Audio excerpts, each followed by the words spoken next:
Well, I'm not gonna lie to you guys, this is a video I never thought I would be making, but here we are. I know you guys can go ahead and slander me in the comments all you want, but I'm here to say the title is not lying to you guys. Oh man, it hurts to even say this, but Battlefield 2042 has officially won me over. Now, I'll be the first to admit, I have never said anything good about this game, okay? In fact, I have actually been a hater of the Battlefield for quite some time now. And to be fair, I played this game when it was in its beta, and it was possibly the worst gaming experience I've ever had in my whole life. It was probably one of the only games where it wouldn't just run, like I literally couldn't play the game, and when I could play the game, I wish it wouldn't work because, you know, it was just that unenjoyable. Anyways, I'm here today to tell you guys I have come around on Battlefield 2042. Now, the other day on Steam, the game was on sale for like 15 bucks, and at first when I saw that price tag, I'm like, I don't even know if it's worth $15 to me, to be honest. Like,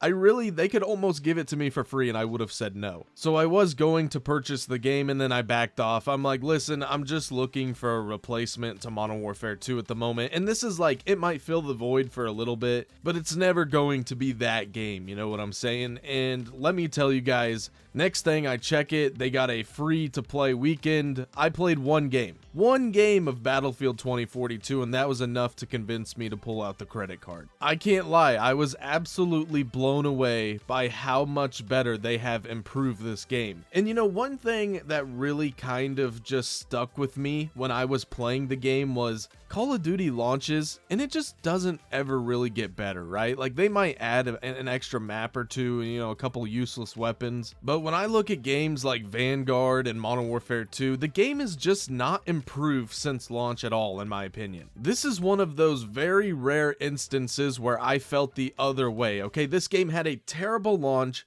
and I get it, first impressions matter a ton to me as well. Like I said, I have been one of the worst advocates for Battlefield in the last year or two. I mean, I'm pretty sure I made a video like a week or two ago where I said, well, you know, Modern Warfare 2 sucks, but it's not Battlefield or Halo, right? And here I am, you know, obviously what a meme that's become. Anyways, when it comes to first impressions, like, you know, you don't have to have the greatest impression, but if you have a really bad one, then you just trash, like, it could be anything in life. I mean, I've went to restaurants where they overcharged me and I kind of thought they were trying to scam me, right? And so I got a bad taste in my mouth from them, and now I just don't ever want to go back. So anyways, I went back to Battlefield 2042 and I can tell you it was improved so much that I forgot my first impressions of this game. I will say I did have some issues launching the game, and I still do time to time. You know, I gotta launch it like 4 or 5 times. It is annoying, I can't lie, but once you get the game up and going, you're not gonna have any issues past that point. And obviously, now that I enjoy this game, I'm definitely gonna be bringing some content about Battlefield and why I enjoy the game. But a few things that really just got me hooked on this game was the maps look incredible, not to mention they play really good. I wish I could say the same about Call of Duty, but you know, they just strictly care about their maps for marketing purposes, so if the map looks good, alright, send it out, it's fine. In Battlefield though, I know that they did kind of struggle with maps in the beginning, but now they play so much better. And I know a lot of COD players are probably going to have the same mindset as myself, which was, I just don't do big maps. I don't care for them, right? Like, I want fast-paced action. And the thing is, you can always get action in this game if you really want it. If you don't want it, you can run away, hide some other place, you'll be fine. But if you want action, I promise you, you can get it in this game. The amount of mobility they have added, you know, just like every other game nowadays, but zip lines, wingsuits, helicopters, tanks, you always have access to some sort of utility vehicle to just bring you into battle. And if you don't want to do that, you can always just spawn on your squad or on an objective. So while the map may be big in itself, think of it kind of like Warzone with Verdansk, or, you know, whatever other map you want to play, but Verdansk was the best in my opinion. Sure, Verdansk was big, but if you think about it, there was a lot of players on that map at the same time, and they were all kind of spread throughout the map, so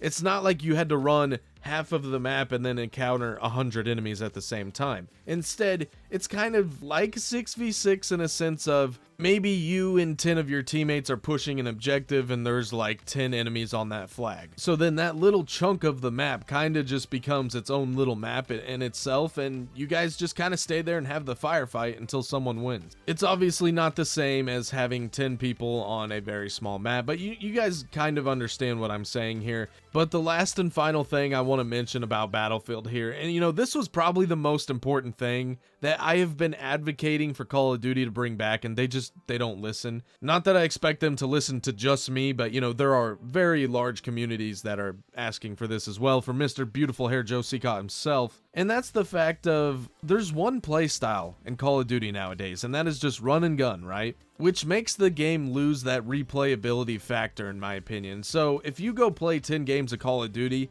almost all of your enemies are going to be using like 2 or 3 guns, and they're all going to be playing the same way, which is they're just going to find a piece of cover, try and hold that power position with, you know, whatever's the best AR or SMG in the game in order to get their kill streaks, and that's about it. But when I look back to one of my favorite games of all time, which is the OG Modern Warfare 2, the reason that game was so enjoyable for me was because there was so many different play styles. So when you got bored of something, you could always switch to another, and it kept the game fresh. Like for instance, a lot of people use the UMP-45 and ACR. You know, those were always kind of the sweat weapons. So you could use those, go for nukes, go for high kill gameplays. That was always fun and enjoyable, but you know, it gets boring after a while. So then you could always go sniping, trick shotting, doing something different. When you get bored of that, guess what? Then you can start knifing, because you have tac knife and commando and throwing knives, and see, like, there are so many different ways to play that game. When you get bored of it,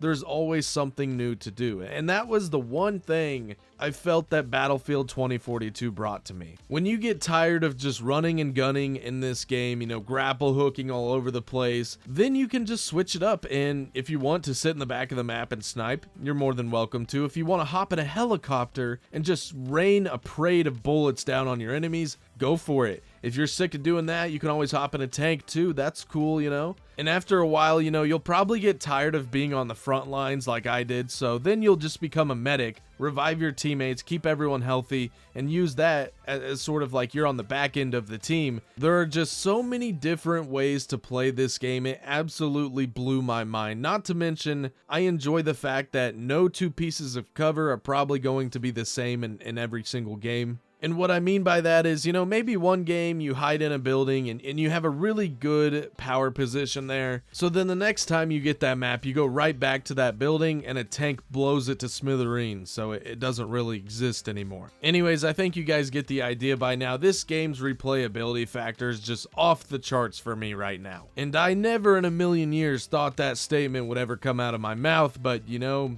here we are. Anyways, guys, that's it for today's video. Thank you all so much for watching. I really hope you enjoyed it. You know, one thing, if you guys could do me a favor, let me know if you enjoyed this type of gameplay in the background where it's a little bit more clip driven. You know, you get a bunch of different scenery and weaponry and everything, or if you just prefer the one long 8-minute gameplay. I am actually kind of curious to hear what you guys have to say about that. If you enjoyed today's video, please be sure to subscribe to the channel. Leave a like if you enjoyed it as well. I will catch you all next time. Have a great rest of your day. Later.